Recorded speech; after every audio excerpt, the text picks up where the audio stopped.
Maryland Pop and HorrorCon. You guys have been so good to us. We really, really appreciate all of the courtesies that have been extended. Best Western, you guys are absolutely fantastic, and we're just enjoying everything as far as our weekend experience, and we're going to continue it with us right now. You're watching the live panel here at Maryland Pop and HorrorCon, and you're also going to be watching us live, on our Vampire and Devil YouTube channel as well. So we're going to talk about a whole lot of cool stuff. There is a lot to talk about. So again, I'm Vampire, this is Devil, but more importantly, James Duval, thank you so much for giving us some of your time. Are you kidding? Thank you for having me on the show, you guys. Yeah. It's an honor to be here, honestly. Oh, thank you so much, man. We really appreciate it. Well, first and foremost, how's the weekend been treating you? Wonderful as always. We're lucky to be able to come to these things. I was having the conversation earlier. We're like-minded people who love horror and love the same genre, and we can gather and get together and celebrate. Sometimes we're weirdos on the outside, and I'm good with that. I've accepted that I was a weirdo a long time ago. But sometimes it's just nice to be around a bunch of other weirdos. Mm-hmm. Yeah. And the one thing that's also really cool, like for the way that Maryland Pop and Horror is designed, is I personally love the fact it's that broader spectrum of just pop culture, where it's like you can come here for, they've got, celebrities for horror and pop culture, and there's some incredible artists here. Oh yeah, artists, Mr. Cook with everything that he does, with Scooby Doo and everything. So it's like there's so many people that can, of course, float your boat when it comes to everything that's, involved in a con like this, that where people might see it, presented, they'll be like, oh, well, horror's not really my thing, or I'm not a comic book guy, or so on and so forth. It's really cool that, it's right out there and tells you like, hey, this is for everybody, and we cover all the aspects of it. And I think that's a great, like we were saying before about the conventions, it's a great idea is you create a gathering place that like-minded people can have a good time and, share the passion and inspirations. And it isn't just horror. Yeah. There's pop, there's sci-fi, there's comics. So there's a whole plethora and variety of things from which to relate to and to meet people and to speak about. And this, again, it just gives us an arena to really celebrate the things that we love. Yeah, absolutely. And honestly, you're a testament to that, because you have an amazing filmography, so much great stuff that we get to talk about, and we're gonna jump right into it, because one of the things I thought was really funny, as one of the more like well-known movies that people, of course, are really gonna know about, but we talked about it yesterday because I just thought it was so fun, is, you as Randy Quaid's eldest son in Independence Day, but I always just get an enjoyment out of the scene of you being that older brother, fatherly figure of protecting your sister, where it's like, not on my watch, even though aliens are about to blow up the world. But of course, all jokes aside, I mean, that movie, it's so much fun just as a fan to watch. It's so cool, and it really hadn't had a really polished alien invasion movie at that time. No, not until that, yeah. So I can imagine, being involved in that film in any way would have been special. But of course, as Randy's son, you had a prominent role, even the tearjerker moment at the end with the sergeant guy saying that was a brave move for your father, dude. You should be proud of you. And simply the line you have of "I am." I think it's really impactful, and I don't think people realize that father-son bond, it's a thing. Yeah, and I like the way they approach it in the movie, because the conflict is that, especially if you watch I think they show it when they show it on TV sometimes, the extended cut, which is about 20 or 30 minutes longer. And there's the whole scene where I argue with him and I tell him that he's not my father, and he's just the man who married my mother. But that's not true.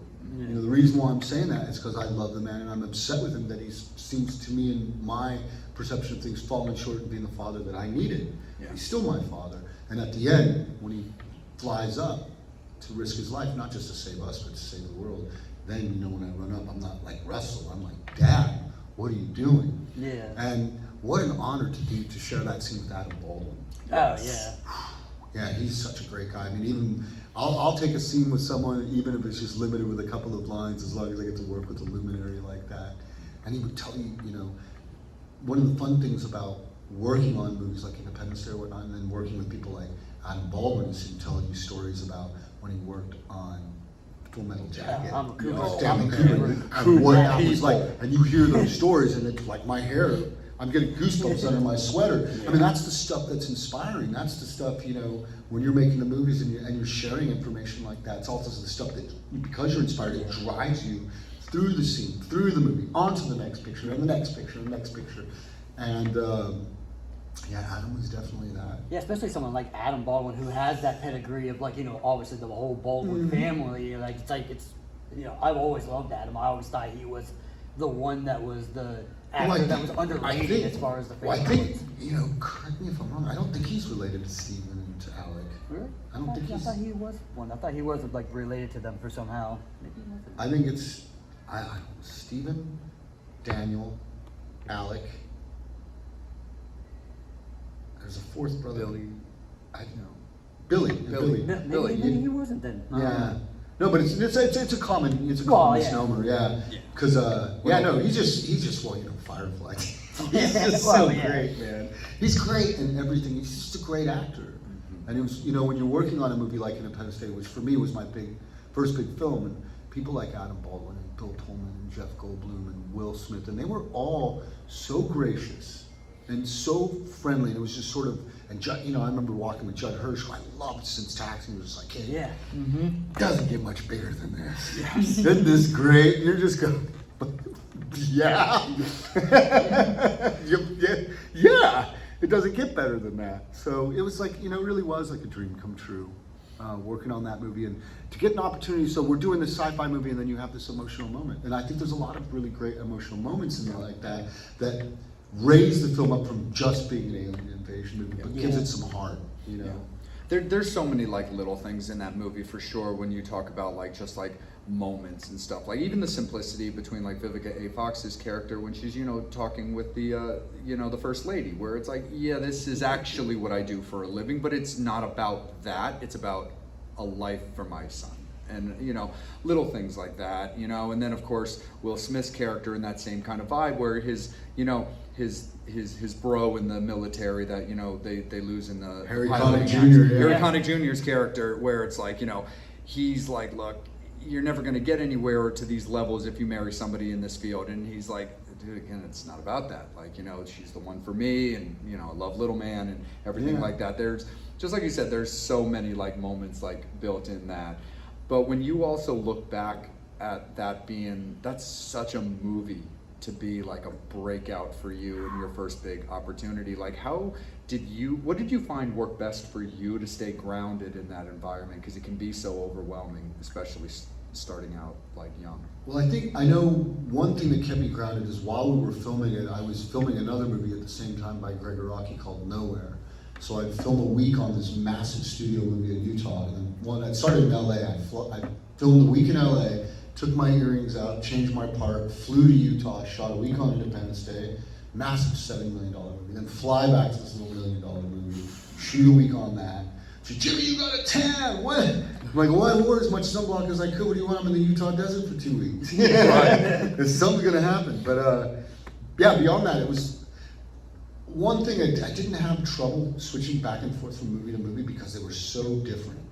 You know, one's like punk rock LA kids, and the other like gothic, you know, alternative kids. The other one's $1 million. The other was $70 million, which would be equivalent to like $150 million movie, honestly, today. Yeah. And so the biggest of the big.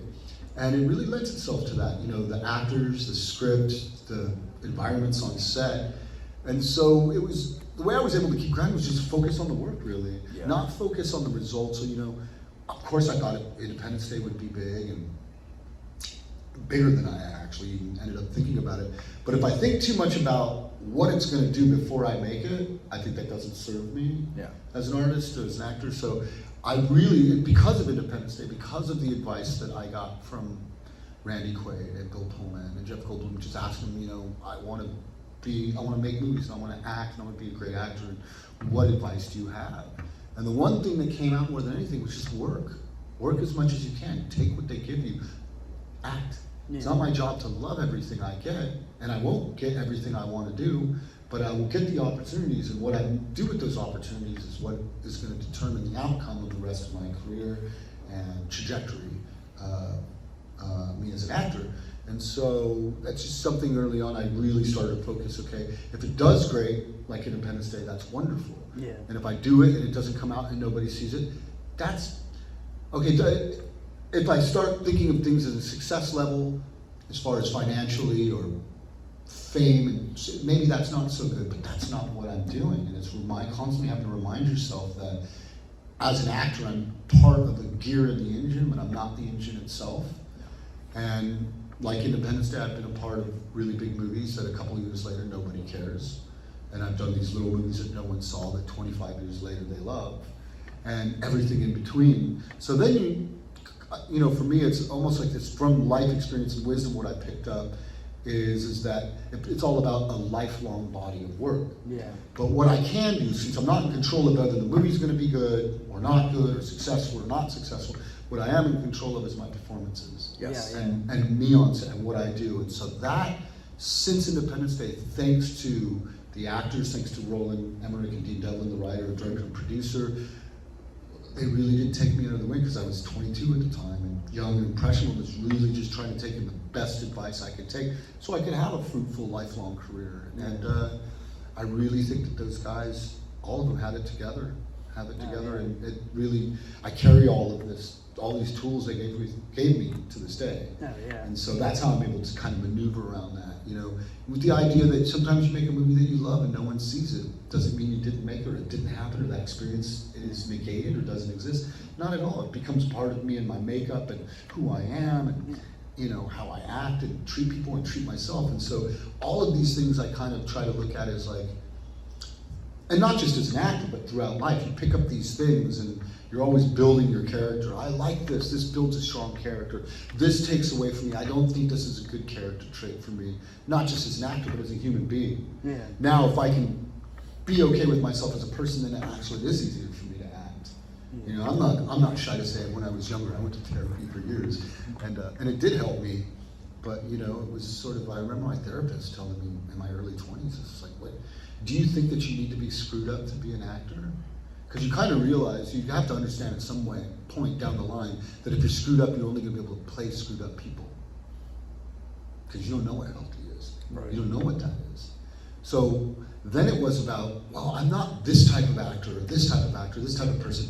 I'm a human being who's going to try to take in all these experiences. So when I craft a character, do something, one could be relatable to the audiences that's making it, and transcendent for me as an artist, as a person playing the character.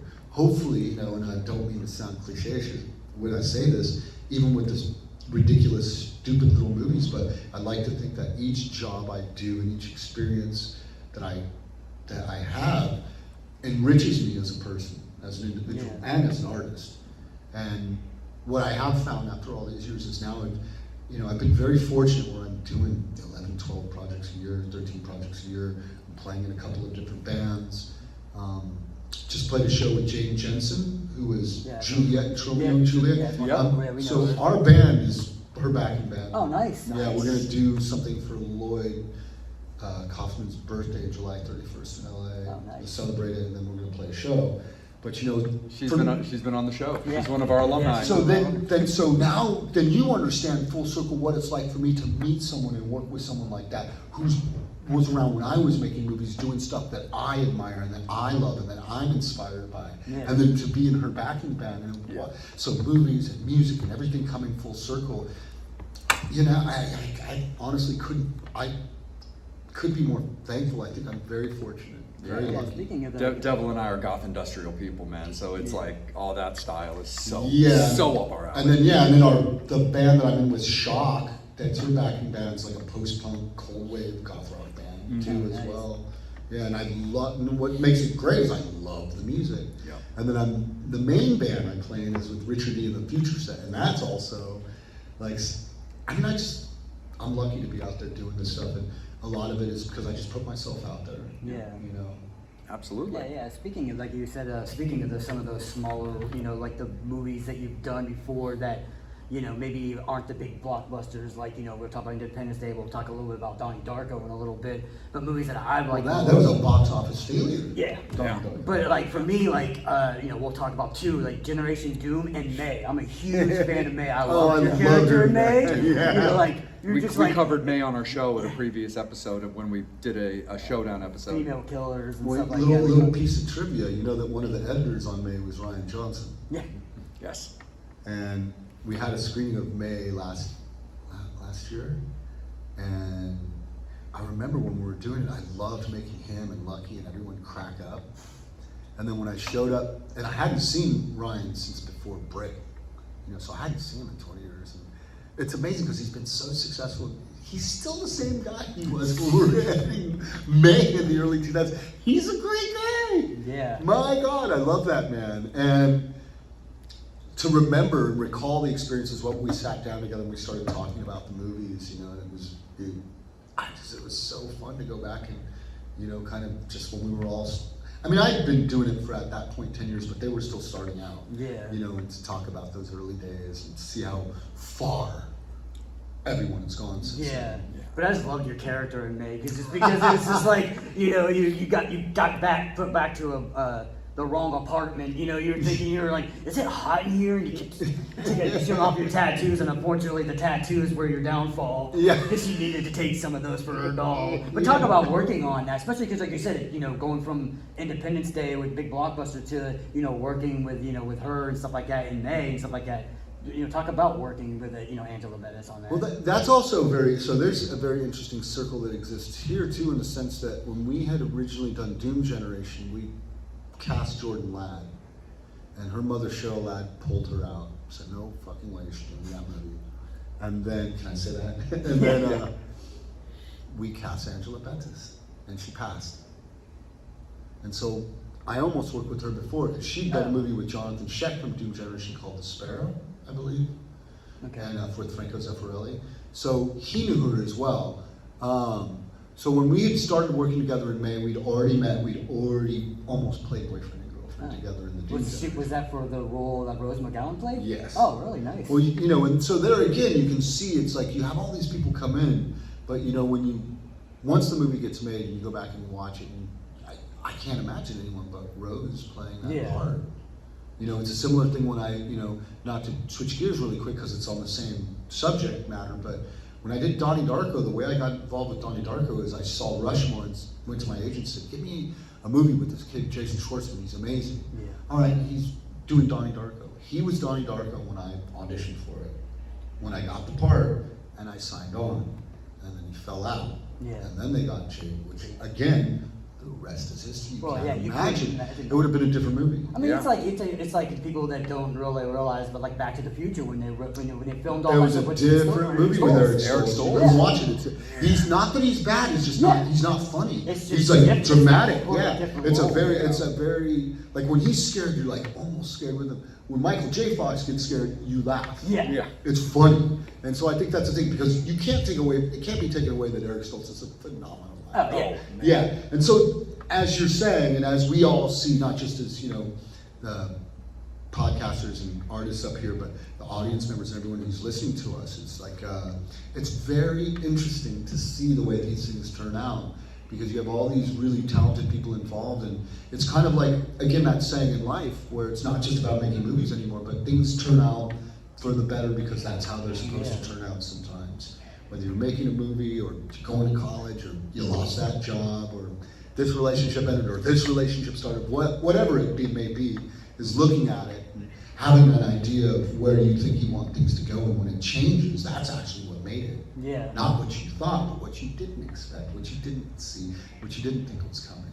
And it comes out of left field, and that tends to be, not always, but that can tend to be the gift.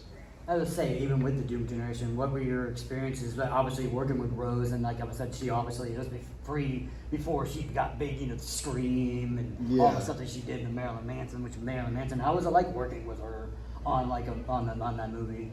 It was, it was like it was like the being in the movie. We were those three. We weren't maybe a little bit in method, but not totally. But playing around with that, And it was this idea, it was like the three of us against the world. Yeah. And that's what it felt like. Oh, yeah. So there were even times when it was like the three of us against the crew, but we didn't mean it that way. You know, we're just in this mindset of like the whole world's trying to kill us just for trying to be who we are and not Yeah. follow the exact guidelines of what society tells you. You have to be like this. You have to dress like this. This is the kind of person you have to be with. And just rebelling against all of that. Yeah, especially that movie too. For anybody who may have seen it or haven't seen it, it's with the three of you, it's a very before its time taboo kind of subject because it's basically like the three of you kind of together. Yeah, and I really credit Greg Rocky for that. You know, he'd laugh if I said this, but he is a visionary, and he'll tell you he's just a guy who makes movies about the things that he thinks interesting and funny, and he doesn't make movies for everybody. And it's okay if you don't like him. This is what he makes. Yeah. And there's a wisdom in that can be carried far, again, beyond the film business, where just as a person doing whatever we do, if you approach things with that idea, then you're unstoppable. Yeah. You really are. Because then you're not held back by these boundaries or these chains that say, well, if you're going to do it, you can do it like this, but you can't do it like that. You can do whatever you do that makes it work. Yeah.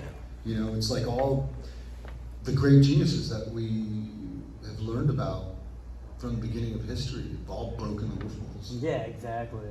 And then, like I said, talking about other movies and that you've had, stuff on your desk about, talk about working with Sushi, on Sushi Girl, which I love that movie. But like I said, you just look at the pedigree of who's in that movie. You mean Mark Hamill? Yeah, it's just like that's Luke Skywalker's in that. You got Tony Todd, Candyman in that movie.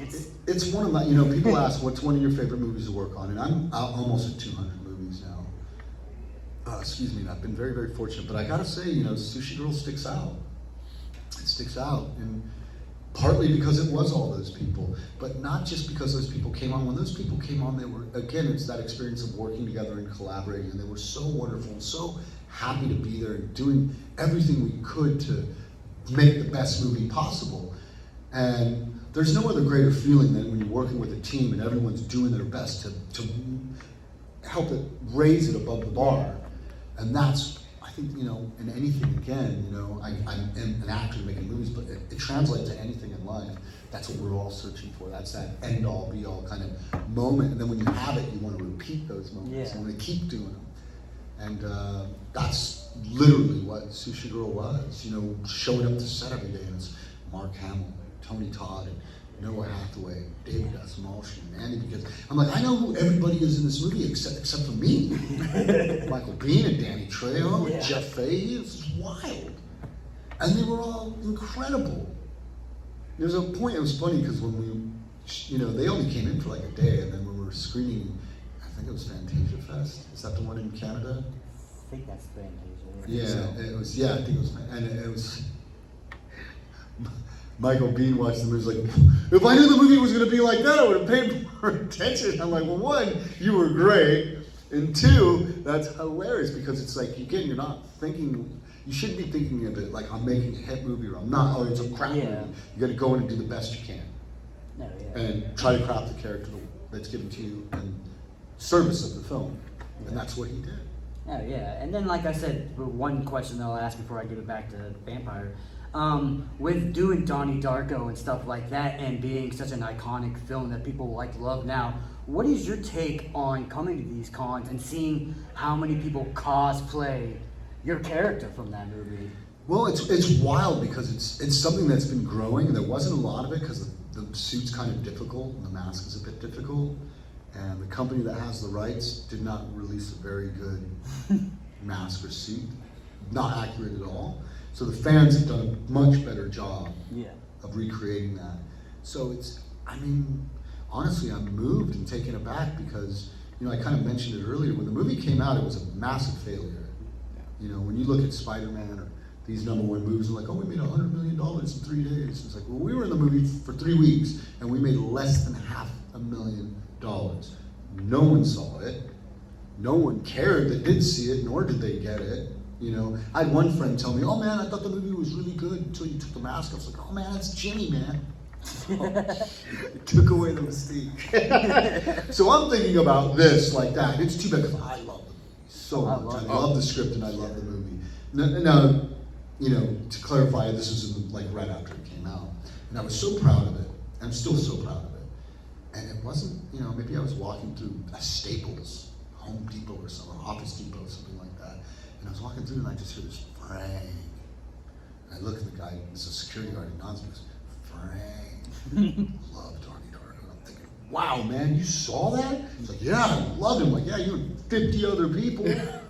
And the next thing I know, it just started to grow. Yeah, I got a huge cult over time. Yeah. Next, it's so it was a little slow at first, but the entire experience is magical because now we're talking about people liking a movie not because it was promoted, not because you saw a commercial on it, not because so and so that you think's cool's in it. It's because there's this weird movie that no one can explain. Like, I don't even know, but you just have to watch it. It's a word of mouth movie. That was Yes, definitely was. That's where I felt in a lot of ways that doesn't happen often in this day and age. Not even when Donnie Darko came out. Which is crazy because people who love it now and watch it now would think, if they didn't know, would think that was a huge, especially with obviously Jake being in that movie and stuff like that. And you would think that movie would be like, oh my God, it's big. I remember you were telling us, and you can even tell the fans out there talking about how it was because of Christopher Nolan that kind of helped you guys. Chris Nolan championed yeah. that movie. After he did Memento, there was a distribution company I believe that was created called Newmarket, just to put that out. And I remember being at Sundance the year after that, and we screened the movie, and when I was screening the movie, I thought, wow, this is so much more than I thought it was going to be. This is such a great movie. I'm so proud of this. It's going to be great. And I'd be at a party, and distributors, oh, hey, love Donnie Darko. God, it was great, but there's no way we can pick that. No idea how to sell that. No offense, I mean, you were great. I don't know how. I don't know how to sell. Is it a comedy? Is it a horror?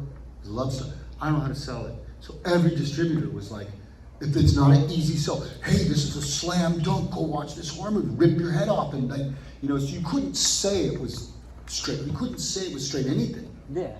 And so that for a distribution company, if they can't just lay it out in layman's terms, they don't want to touch it. And if it wasn't for Christopher Nolan, who at the end saw it and then went to Newmarket for Richard Kelly, was like, look, you'd really be missing out if you didn't take this movie. I really highly recommend it. You really, put the good word out for us. And because of that, the movie got picked up by Newmarket. And Newmarket's only condition was, all right, we'll release it, but you have to cut 10 minutes out. We don't care what 10 minutes you have to cut out. It's a theatrical thing. Okay, so cuts 10 minutes out.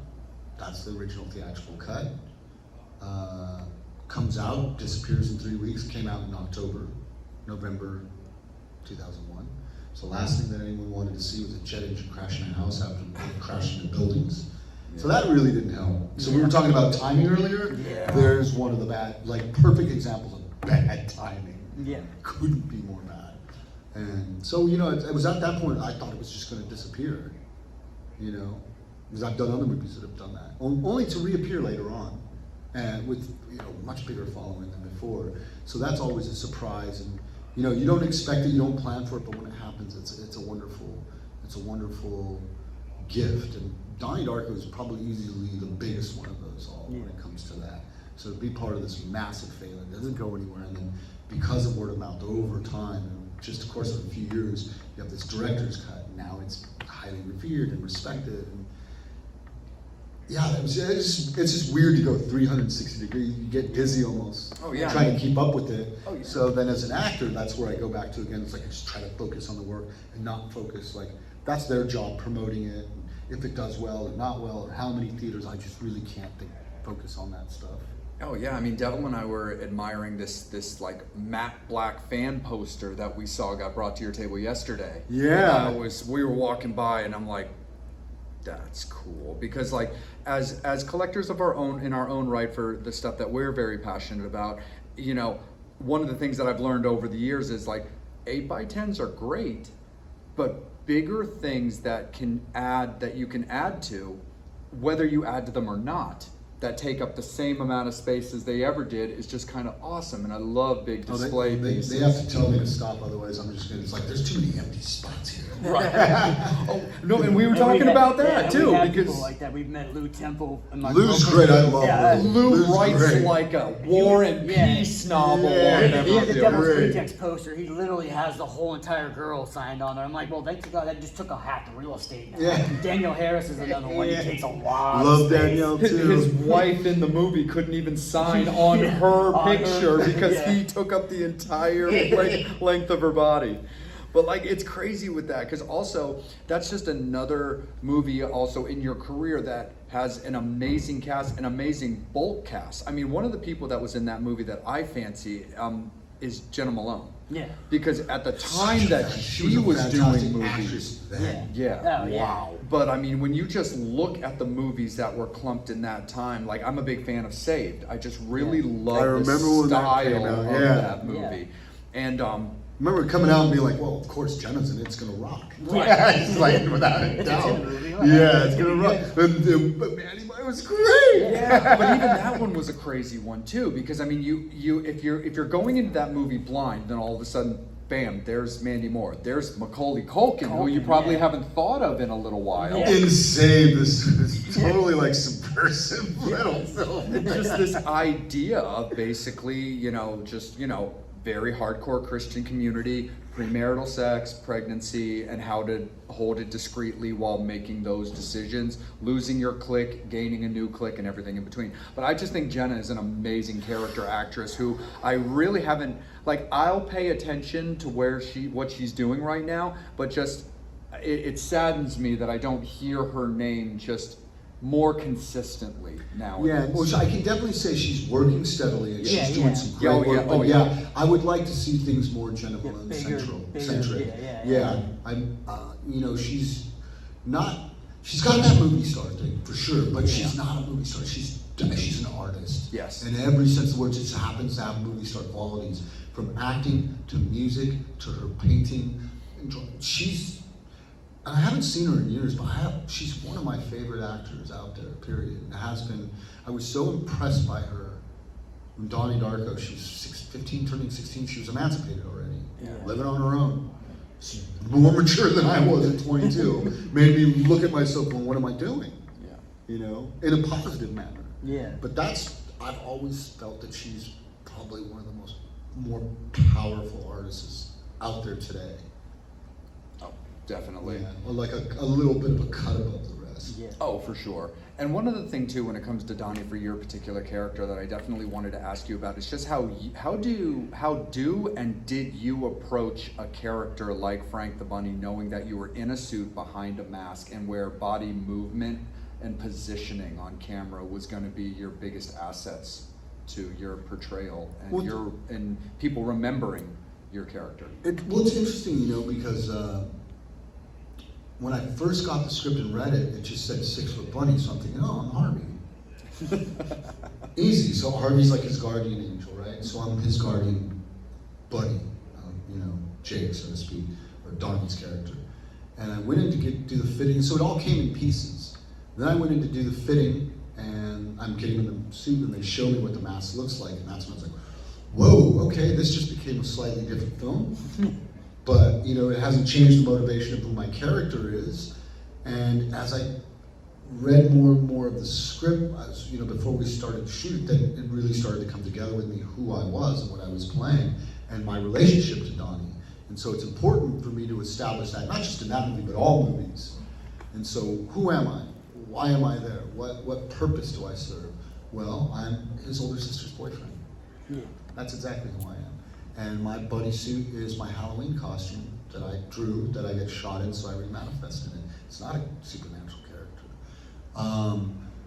The backstory I created was that because I'm his older sister's boyfriend, and I love Maggie, I love Elizabeth Darko, so I love her, and maybe we're gonna get married. Maybe I'm thinking about that with her. So I have a special kinship towards Donnie as my honorary younger brother, and look out for him as such.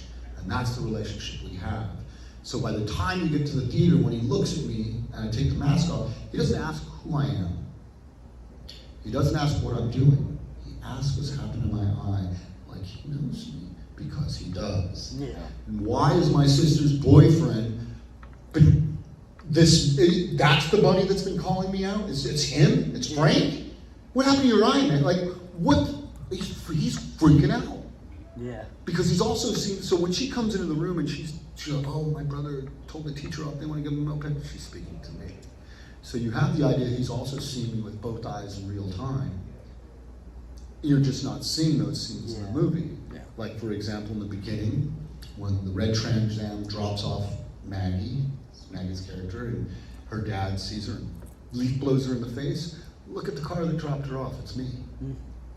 And when she gets dropped off after the date, right before with me, that the jet engine falls, there's a honking of a horn it's Frank honking the horn, watching the jet engine fall into Donnie's room in the house. You're just not watching it. Yeah. So in picking up all these things, that's what helped me really craft the character. And it's weird because it's a lot of stuff that's not in the script. Yeah. Some of it is based on the script. So you have these, and you do have these motifs that say, okay, like she's on the phone with Frank, so I know that's me.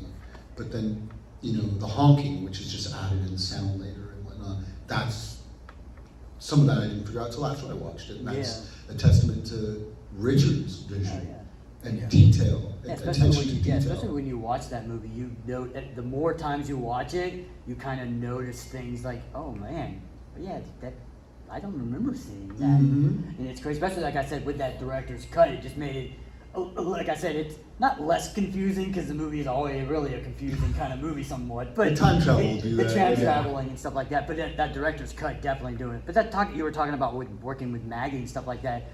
Speaking of her and stuff like that, have you seen The Bride, and what did you think about that? Because I know a lot of people were talking about the Bride that she just directed. Yeah, no, I haven't, honestly, I haven't watched it, but I haven't been around. Yeah. Like, I don't get, if it's on the plane, I'll catch it, but I've just been going from job to job to job to job, really. But I heard some of the stuff. I don't pay attention to that. I loved it. I mean, see, I'm not surprised. Yeah.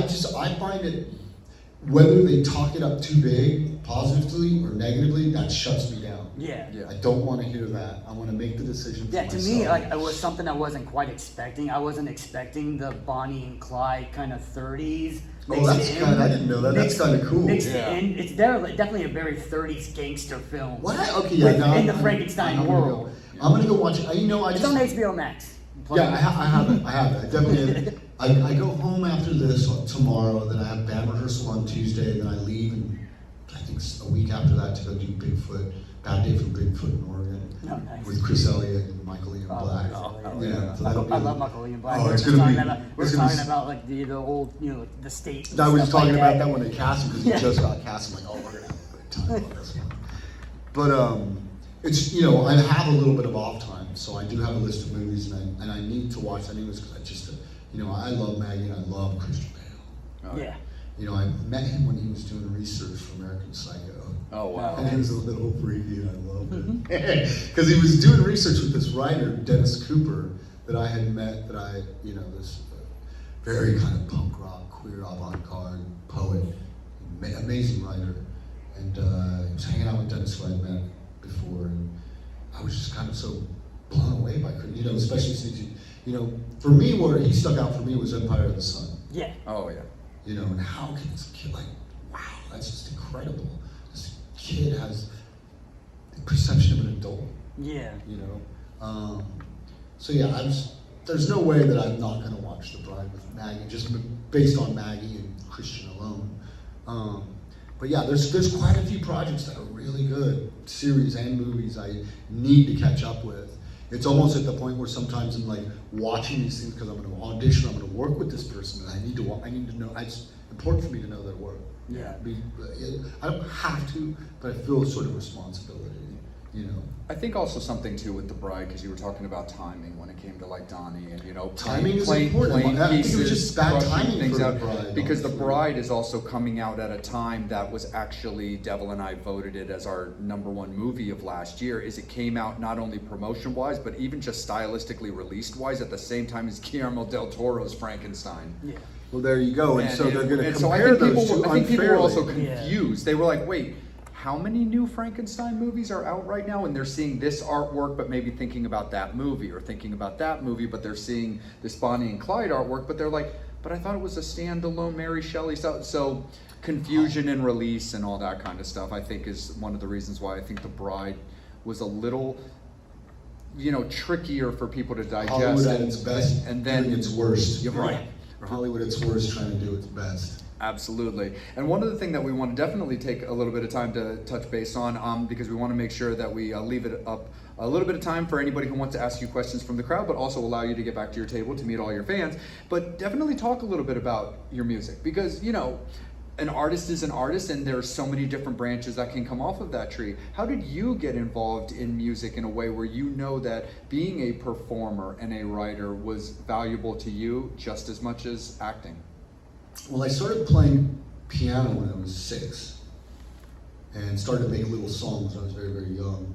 And then they just wouldn't teach me rock and roll piano. It was like all classical. And so kind of after a few years, I fell out of it and got to high school and learned to play guitar and started playing guitar and thought, I want to make music and do a band. And then when I started to act, and I was in a band for a moment, and then I met Greg Rocky and started doing his little punk rock movies. And that kind of really spoke to me. And at that time, I felt like I didn't want to mix the two. Like, I'm just now going to just focus on acting and not do the music. But what I began to realize is because I had just learned to pick up a guitar a few years before and play it, the reason I did that was because I could take it anywhere with me. I couldn't take my piano from apartment to apartment. It's just not possible. And so I just kept playing the guitar over, the course of time. And in fact, even though I was very rudimentary, some of the stuff that I had wrote appears in the first Greg Rocky movie. I did totally effed up. Like those, I wrote that music, the guitar. And so I was really kind of taken by it. And then after a couple of years, I felt that it wasn't something you could do, music and movies in the 90s together. It just didn't mix. So I'd play music, but not think about playing in a band or anything, and just focus on acting. And then had a really great decade in the 90s. And when I got to the early 2000s, I was a little bit burnt out. Burnt out from the festivals, burnt out from chasing the dream. I just wanted to, and I had met this musician, and he needed a guitar player, and since now I've been playing steadily for 10 years, I was somewhat confident. So I thought, I'm not gonna quit acting, but I'm not gonna pursue it. I'm just gonna focus on being this guitar player. So anytime someone came up like, oh, sorry mate, I'm just the guitar player in the band, you're gonna have to talk to the lead singer. And I had like really good time just sitting in the back and being creative and playing and not being responsible for promotion or, being the lead figurehead of everything. Meanwhile, still working on movies. And it was around that time that as I was kind of wrapping up with that band, I want to say I played with them from about 2003 to about 2007, wrapping up the band and stopped playing with them and now working more as an actor again, I didn't want to give up the music. And then just kept playing it over the years, and a couple of years later joined my friend's band, Gene Wilder, with a couple of other actor friends of mine, and which also sometimes became Keef, Keef that you smoke, Keef sweat. And then acting really kind of took off again for me. So I was, again, back into like traveling, making movies, which, I'm kind of still doing the same. And it's just like kind of just never stopped. I think I want to say around 2011, 2012, I'm playing in 3 bands now. Between 3 different bands, and I'm doing the movies and directing a documentary on this obscure band called the Jazz Butcher from the 80s that, opened up for Bauhaus in the early 80s. Oh, nice. Yeah, I really championed a lot of people that become much bigger than them over the years, yet they're still some of my favorite. So what I just found is just like that not only that I could do both, but then now at this point, especially where I'm at now, and so now we'll flash forward to the 2020s. It complements each other. It'd be crazy not to do one and not do the other if you know how. And everybody's kind of doing it. So it's also been interesting cyclically, it's like a cycle to watch you know, growing up and you watch Bing Crosby or you watch these old actors, whether you like them or not, they could sing, they could dance, they could act, they could write, they did it all. By the time you got to the 90s, it's like you acted in music, that was frowned upon. That was not seen as very cool, you know, which is stupid. Yeah. You know, so then it transcends and changes again. And so it's interesting to watch these things come in and out of style or flavor. And then that's where it becomes the most important thing, is not what's in style, staying true to yourself. And that's what I began to understand, that people like Richard Kelly, Gregor Rocky, who's, for me, which also, if I know I've gone a really long way around, but to talk about how important music is for me, so making the Doom Generation, making Nowhere, making the movies with Gregor Rocky, I Want Your Sex coming out in the end of July. Our number one inspiration is actually music, and then it's movies for us. Yeah. I know a lot of filmmakers' movies are second for us. Music comes first. That's where I get my biggest inspiration, and then I can craft it to a picture or a film or a character and tie it to that. But nothing for me is as powerful, is as strong as what I feel internally and project in my mind's eye. And isn't that what acting and all of these creative things that we're doing from our, you know, from yourself? Yeah. And so it's like, okay, so I feel really good about that, and you know, and that's kind of, like I was saying, focusing on that, not since the 90s, but now. And now it's transcended into me doing music and movies and directing, you know, and I couldn't feel more fortunate, and I'm having the time of my life. And I get to, you know, talk about it with you gentlemen who actually get it and get what music is, and get what the movies, but not just music and movies, the music and movies I listen to and, Yeah. and watch, and that things that and not particularly Jimmy likes, but that I think everyone at this convention loves, and we were talking about that before, how that kind of, again, it's just another, I think, tool that brings us all together. Oh yeah. And then, you know, before we wrap it up, you know, anything you can say about any of the movies that you're going to be currently working on that you can tell the fans? I know some of that stuff, you know, is tough to talk about with NDAs, but is there anything you can talk about? Yeah, well, there's Gregor Rocky's movies coming out called I Want Your Sex with Olivia Wilde and Cooper Hoffman. That's coming out July 31st on 700 screens, 800 screens. So it'll be pretty wide. I have another movie I just finished with Dane Cook called Boris is Dead, with nice. Dane Cook and Stephen Bauer and Thomas Dekker and Tracy Lords. Oh And, yeah, nice. We just saw Tracy 2 weeks ago. Yeah. Tracy, fucking love her. Yeah. Since Nowhere. But yeah, you know, and I didn't know, the film was really fun, but you don't know what it's going to be. It was so good and so funny, so I have really high hopes for Boris is Dead. I finished another more kind of indie movie called Godhead, about making movies and the scrupulous things people do in the Hollywood, Los Angeles movie scene, and just recently won last month Best Indie Film, and I won Best Supporting Actor at the LA Film Festival. nice. So I'm really happy about Congratulations, that. man. Thank you. Another movie called The First Circle with Michael Madsen and Natasha Henstridge and Chris Browning, kind of these people. So based on Dante's Inferno, we're all trapped in the first plane of hell, Oh, nice. and we don't know it. And this movie, I have high hopes for. It's insane. I'm a huge Dante Inferno fan. I think you're gonna like it. I think it's wild, and I'm really excited about this movie. And I think the director Mark Chapman did a bang up job on it. So you'll definitely be hearing more about Mark in the future. I did another movie called Weep, where I play Grim Reaper Hunter. Oh. Yeah, they actually aged me for that to be much older than I am, about 10 years older than I am. So, I don't know what it's going to be, but I had a great time working on it, and I got to say, these young kids that were in it, they blew me away. So as long as I kept up with them, I think the movie will be decent. Oh, nice. You know, it's nice, and it was fun to play the veteran hunter instead of the young kid for once. Yeah, let me see, I know I've done, there's probably about 20, 30 movies about to come out, and the only thing that's difficult is, and forgive me, my filmmaker friends, it's not that your movies aren't as good, it's just that I'm thinking of the more recent things. But I've been so fortunate, like I know, I just finished a movie in Canary Islands where originally the guy, one of my favorite actors named Denis Lavant, who does all these French movies by this director Leo Carax, Boy Meets Girl, Lovers on the Bridge, Bad Blood. So he's one of my favorite actors in the world, and he was going to do this part, and it was a conflict for him, and he couldn't leave Malta, and so he couldn't do it. And the filmmakers just said, I wonder if we could be great if we could get someone like James Duval from Donnie Darko. It turned out that one of his producers knew me, was a personal friend. So he called me straight from there. Jimmy, do you want to come do this? Yeah, let me think about this for a second. Yes. And so that was that. Went to the Canary Islands and played this crazy operatic retelling of The Last Days by Gus Van Sant, where Kurt Cobain shoots himself in the head, and playing this sort of magician character that didn't exist in that script.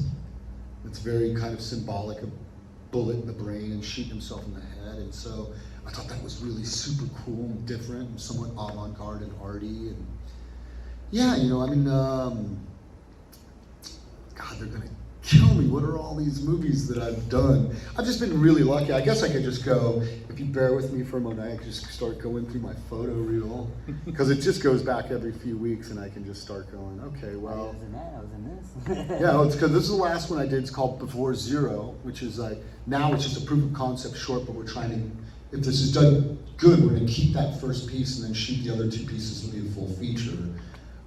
It's called Before Zero, and it's basically what it reminds me of is an old episode of The Twilight Zone. This guy's down and out on his luck, trying to go see his daughter's graduation, who he's has an estranged relationship with, and gets a great job that's going to pay him to go do it.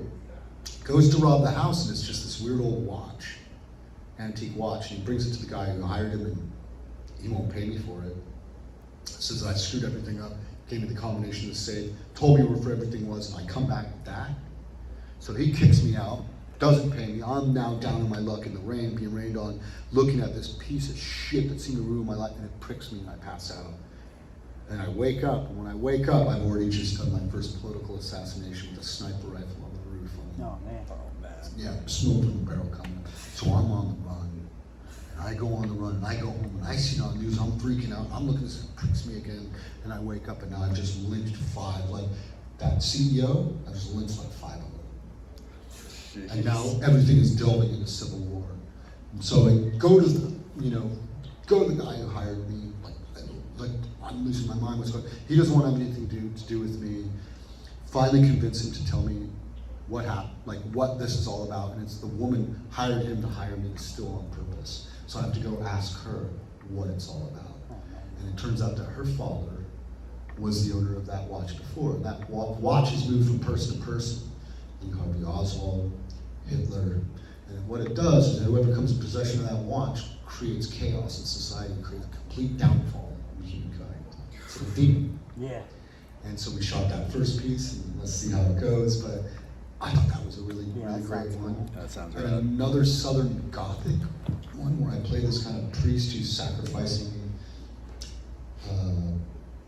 chosen people from our little village to kind of keep, to keep the people alive, basically. We've been doing it. It's like this one was set in Georgia. We're mountain people, so we're trying to keep our not secret society, but our little village hidden. That is our way of life that we're all used to, that we don't want to change and share with the modern world.